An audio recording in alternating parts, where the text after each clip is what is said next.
بەڵێ زانێمە بەردەوامین ئەچینە لای تەوەریەکەمی پرۆگرامەکەمان و باز لە ململانە سیاسیەکانی وڵاتانی دراوسێ جگەلەوەی کە کاریگەری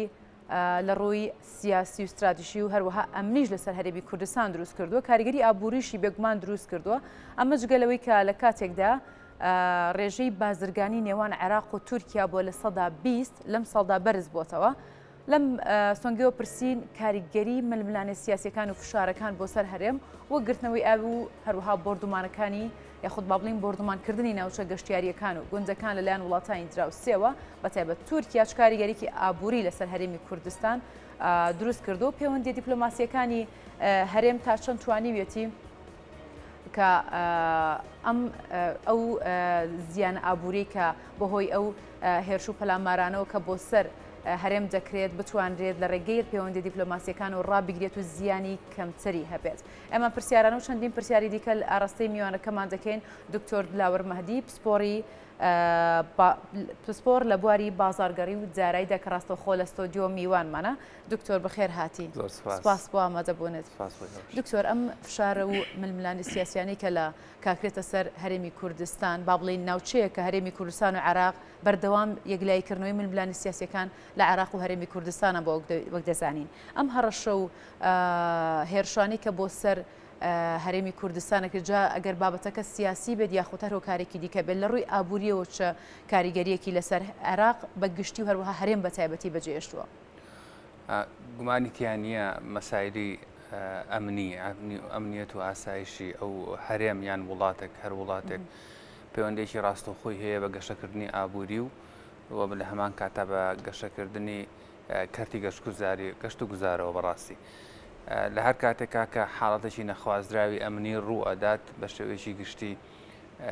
وەبەرهێنەکان ئیتر پارەکانیان نەشارنەوە بەرهێنان ناکەن و خەڵک ئەترسێت بەڕاستی حتا چینی کرێکار و مۆزەفیش ئەو پارە مەحدودەی کە لە گیرفانیانە دەسی پێوە ئەگرن و خەرجی ناکەنێ. ئەمانە هەمووی دوجارە بێتە هۆی پەکخستنی جوڵەی ئابووری لە وڵاتەکەیە. تا بگاتە ئەوەی کە گەشتیار ڕووناکات، یعنی هەر حاڵەتێکی ئەمنی کە ڕوایات هەموو لق و پۆپەکانی هەموو کەرتەکانی ئابووری بەڕاستی بە شێوەیەکی گشتی کاریگەر ئەبن بە شێوەیەکی نێگەتیڤ، بەڵام بە جۆرەی هەموو توێژینەوەکان لەو بوارەیە کە کراوە لە حاڵەتی ڕوودانی مەوزوعی شێوەیەکی ئەمنیت بۆردومان بێت یان تەقینەوەیە بێت، کەرتی گەشتیاری پشتی شێری بەرەکەوێت لە هەموو کەرتەکانی کەی ئابووری زیاتر بۆ نێگەتیڤتر بەشی بەرەکەوێت. باشە دکتۆر، لە دانیشتنیان بڕێنجومەنی نوێنەراندا باز لەوە دەکرێت کە یەکێک لەو بابەتانی کە قسەی لەسەر دەکرێت ڕاگررتنی مامەڵە بازرگانیەکانە لەگەڵ وڵاتی تورکیادا. ئەمە تا چەند بە زیان بۆ سەر هەرێم و عێراق دەشکێتەوە بۆ پێی کە دەزانین بەشێکی با بڵێن تا ڕادێکی زۆر مامەڵە بازرگانیەکانمان لە چ پێداویستی خواردن بێت چکاڵا بێت لەگەڵ تورکیا ئێمە بازرگانی دەکەین. ئەگەر بێت وەم بابەتە سەر بگرێت تا چەند بە زیانشکێتەوە بەسەر عێراقدا؟ زیانێکی زۆر گەورەیە بێ بۆ عێراق، چونکە ئێمە وڵاتێکی بەکاربەرین و وڵاتێکی بەرهەمهێن نین. بەڕاستی عێراق ئەوەی کە هەیە تیونیەتی تەنها نەوتەکەیە و ئەیفرۆشێت، هیچی کەمان نییە ئێمە بەرهەمی بێ بە شێوەیەکی گشتی. هەڵبەتە هەیە ینی کارگە هەیە بەرهەمهێنان هەیە، بەڵام لە چاو وڵاتێکی گەورەی وەکو عێراق و ئابووریکی گەورەیە ئەتوانین هەر بڵێ کە سفرە. بە هەمان شێوە تورکیاش زیانێکی زۆری بەرەکەوێت، چونکە تورکیا لە چەند ڕۆ دائیمەن چاوی لەسەر عێراقە. ئێمە یەکێکین لە گەورەترین هاوبەشە بازرگانیەکانی تورکیا کە گەورەترین هەناردە بۆ عێراقەکات. تورکیا شەر زیانێکی گەورەی بەرەکەوێت. بەڕای من لەم حاڵەتەیان لەبەرەوەی کە زیان بە هەردوو لاگات دوجار کاتێکی زۆری پێ ناچێ و ڕێکەون و بڕواناکەم ینی هیچ. واتە پێت وایە وەکو جارەکانی دیکە بێت کە بایکۆتی کەلوپەلی تورکی دەکرایە خۆت با بڵێن زۆرێک لە دەواازەکان لە پێشتردا لەلایەن ئەوانەوە دادەخرا بەڕووی ئێرەدا.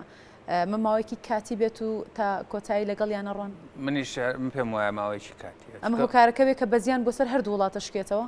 بەتاکید ینی بەرژەوەندیە، بەرژەوەندی ئابووری و خوازێت کە ئەم پەیوەندیە بەردەوام بێت. باشە باز لەوە دەکرێت کە ئەنجومەنی نوێنەران ناتوانێت هیچ بڕیارێک لە ڕووی سیاسیەوە بدات بۆ پێی کە ئەمە تا چەند ڕاستاوەیان دەبێت کەسێکی سیاسی باز لەوە بکات کە پێشتر ڕێککەوتن کراوە کە تورکیا بێتە چەند ماوەیەکی یان چەند کیلۆمەترێک بێتە ناو خاکی عێراقەوە بەڵام تاکە چارەسەریان ڕاگررتنی پەیوەندی بازرگانیەکانە ئەمە تا چەند با بڵین بڕیارێکی دروستە لەم کاتەدا کە بە تایبەت لە جیهاندا قەیرانی خۆراک و هەروەها بەرزبوونەوەی کاڵا و کەلوپەل هەیە. بڕیارێکی زۆر نامەنتیقیە یعنی یەکەم دووەم پێم وایە مزایدەیەکی سیاسی و ڕاکێشانی ڕێی عامە لە عێراق ئەم مۆزوعانە ئەو ژێنرێت نمونەیەکی بەسیط بۆ جەناب بێنمەوە من دوێنێ لە نازان بەڕاستی لە چینێکە پلاتفۆرمە بوو بەس بەرچاوم کەوت رووسیا و ئۆکرانیا کە ئێستا جەنگ لە نێوانیانە هەیە خۆتان نزانن کە چەند قورسە دوێنێ لە ئیستانبول بە نوێنەرایەتی نەتەوە یەکگرتووەکان بەڵێ ڕێکەوتن لەسەر بواری گەنم چونکە ئەو دوو وڵاتە رووسیا گەورەترین بەرهەمێنەری گەنمە و کە بۆ دنیا بەڵێ بۆ دنیا هەموو دنیا ئەنێرێت بە هەمان شێوە ئۆکرانیاش ئەمانە هاتن ینی سەرڕای ئەوەی کە شەڕە و سیلاحیان نەزدی یەکتر وەرگرتووە هاتن ڕێکەوتن لەسەر مەسەلەی گەنم لەبەرەوەی جیهان پێویستی پێیانەوە بە هەمان شێوە ئەوانیش ئەگەر ئەو گەنمە نەفرۆشن ئەمێنێتەوە لە کۆگاکان و بەسەر خراپ دەبێت ئەمیز یەکێک لە پرسیارەکانم ڕێک ئەو بابەتە بێت ئیمزاکردنی ڕێکەوتنامێکی لەو شێوە لە بینی رووسیا و ئۆکرایندا ئەمە تا چۆنە بێتە هۆی ئەوەی کە نرخی دانەوەڵە بە تایبەتی لە جیهاندا دابەزێت هەروەها کاریگەریەکەی بۆ سەر هەرێمی کوردستان چۆنە بێت هەرێمی کوردستان و عێراق ئەوەندە پشتی بە دانەوێڵی ئۆکرانیا بەستووە بڕواناکەم بەو ڕادەیە کاتە کاریگەریکی زۆر باشی لەسەر هەرێمی بەڵام هەر ئەیبێت بۆ ئەگەر بە ڕێژە باسی بکەین چەندە ڕێژە تۆزێک زەحمەتە بەڕاستی ئەگەر بکەی بەڵام ئەوەیە ئەگەر داشی نەبەزانێ وەکو نرخێکی جیهانی بە دڵنیاییەوە بەرزبوونەوەکەی ڕاگرێ یعنی نایڵێتەوە زیاتر بەرز بێتەوە ئەمە بۆ هەرێمیش هەر ئەوەیە چونکە ئێمە بەڕاستی هەرێم وەزعێکی تایبەتی هەیە ینی ئەوکو ئێمە خۆتان ئەیبینن ئێمە لەگەڵ بەرزبوونەوەی نرخی نەوتاکە ئێمە نەخۆت نەوتەکەی خۆمانە نرخی بانزین و گازوایریش بەرز دەبێتەوە ینی نرخەکان هەمووی پەیوەندی بەیەکەوە هەیە جیهان نەوانمە ئابوووریەکی پێکەوە کاتتوانین بڵین بەڕێوەبردننی ئابووری لە عێراقدا لە ئاستێکی زۆر نزمایە تاچیت هەنێ جار منانێک بابەتە بە تایبەتی لە زانکۆ بەڕاستی کە لە کاتی دەرشەکردە کە باسی بابەتێکی ئابوووریەکەین و مقارنەیەکەین بە عێراق بەداخەوەمان دەرەکەوێت کار ئابووری نییە لە عێراق ئەو کار چییە کە ئابوووریکی با بڵین بەڕێوەبردنێکی ئەوەندە نزم لە بواری ئابووریدا لە عێراق پێڕەوەکرێ بەڕای من ینی هۆکارەکان زۆربەی سیاسیە ینی ململانەیەکی زۆری سیاسی و دەستێوەردانێکی زۆری خارجی لە عێراقا هەیە ئەوانەی کە عێراق بەڕێوە ئەبن بەڕاستی لە ژێر فشاری دەرەکی بۆ لەژێر ناو ململانێ دەرەکیەکان کە هێت لە ناو عێراقا کۆ بێتەوە واروها بەرژەوەندە شخصیەکان کە هەیە ئەمانە مەجال نایات کە ئابووریدا بمەسرێت یعنی ئەم باسی کە باسی ئابووری ئەەکەین ینی حەزەکەم نقطەیەکە هێشی بکەینەوە کە باسی ئابووری یەکەم ئابووری مانای پێشکەوتن و خۆشگوزەرانی ئەو میلەتەیە لە وڵاتەیە کاتێڵەن ئەم وڵاتە ئابوووریەکەی تۆزێک پێشکەوتووە مانای وایە میلەتەکە بە مناڵەکان و بە هەموو چین و توێژەکە لە وڵاتە کەمێک خۆشتر ئێستا ئەتوانن بژین و دوجار هەموو وڵاتێک ئەتوانێت ئەوە فراهەم کات بۆ میلەت باشە وەک پێشتر ئاماژەم پێداگەر هاتوو لە ئەنجومەنی نوێنەرانم بڕیارە جێبەجێ بکرێت کە جەنابەت باس لەوە کە ڕەنگە کاتی بێت ئەگەر بۆ ماوە کاتیەش بێ هەرێمی کوردستان یاخود با بڵین بە گشتی عێراق لە جیاتی تورکیا چ وڵاتێکی تر وەکو جێگرەوە وەردەگرێت جگە لە ئێران بۆ پێیکە زیاتر مامەڵە بازرگانیەکانی لەگەڵ وڵاتانی دراوسەیدا هەیە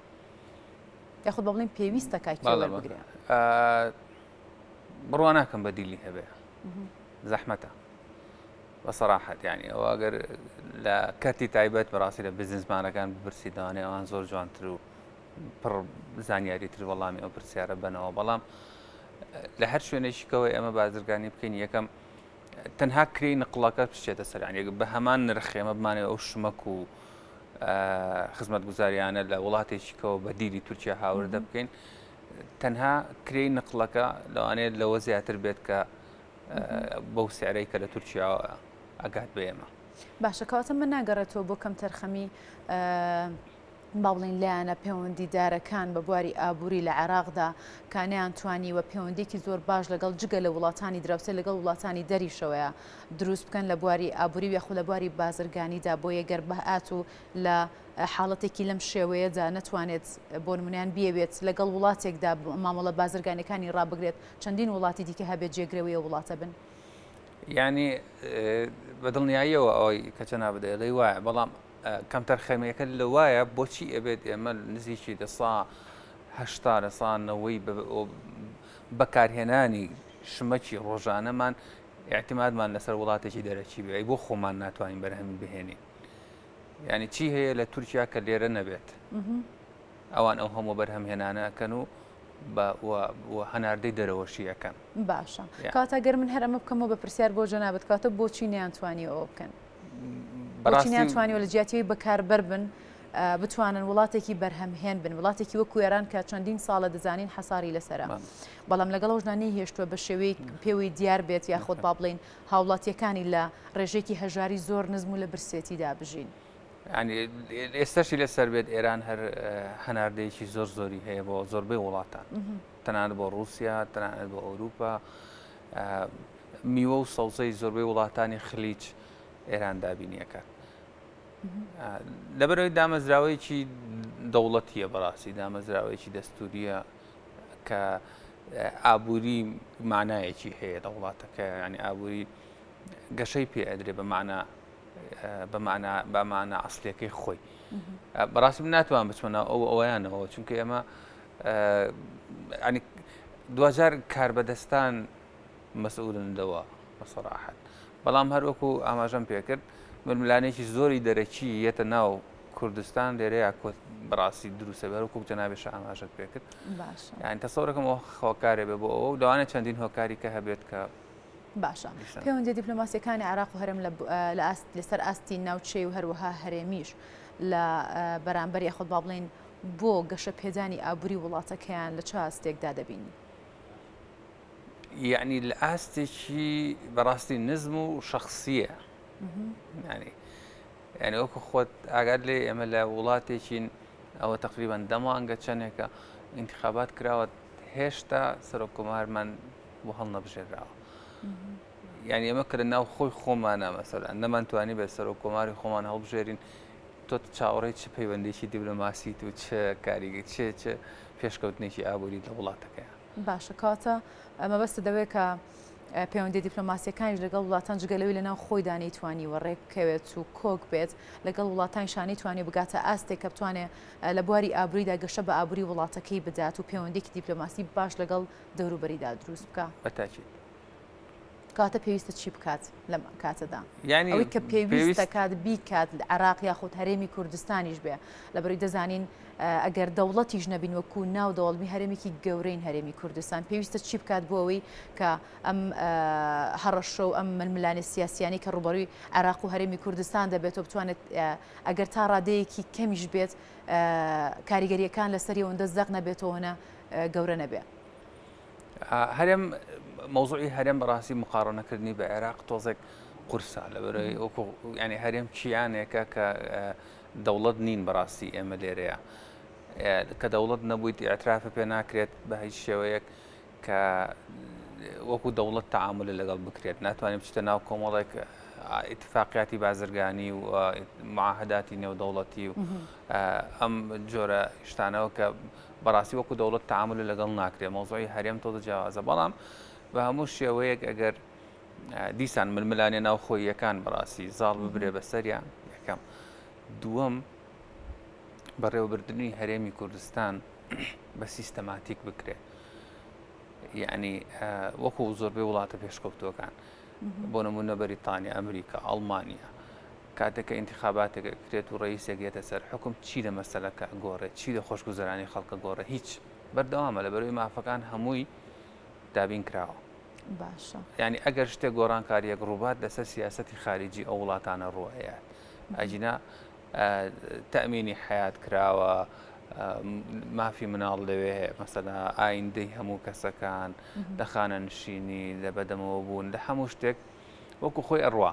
کاتاتوان ببوورە ئەگەر بکرێت ینی بەڕێی من لە کوردستانیشا ئێمە بەڕێوەبردنەکان لە تۆپ لە سەری سەرەوە هەتا خواری خوارەوە بە سیستەماتیک بکرێ. ینی مشکلە نییە کە ئەمڕۆ من لەسەر حکوم یا بەیانی جەنابەت لەسەر حکومیت سیستەمێک هەبێت کە خۆی بڕوات و بە بەرژەوەندی میلەت بڕوە. کارێکی ئاسانە،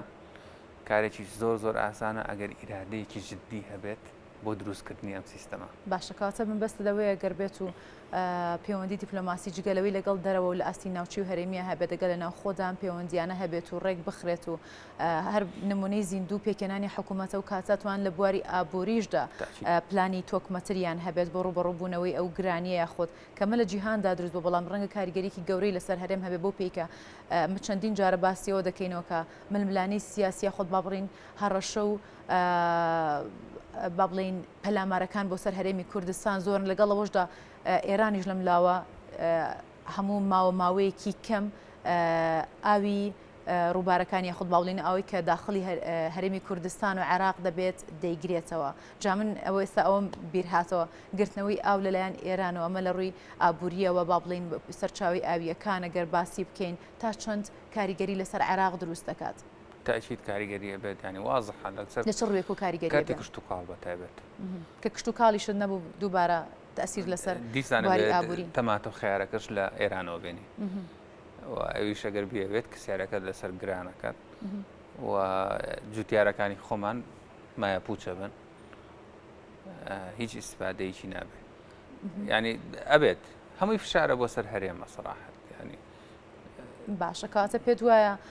پێویستە جگەلەوەی کە لەناو خۆدامان هەماهەنگ بن پێویستە بە شێوەیەکی دروستیش بتوانن لەبەر بەرژەوەندی گەلەکەیان هەماهەنگێکی باشی خۆت با بڵین پەیوەندێکی باشی خۆت با بڵین پێداچوونەوە بە پەیوەندیەکانیاندا لەگەڵ وڵاتانی دراوسێ بکەن بۆی ئەو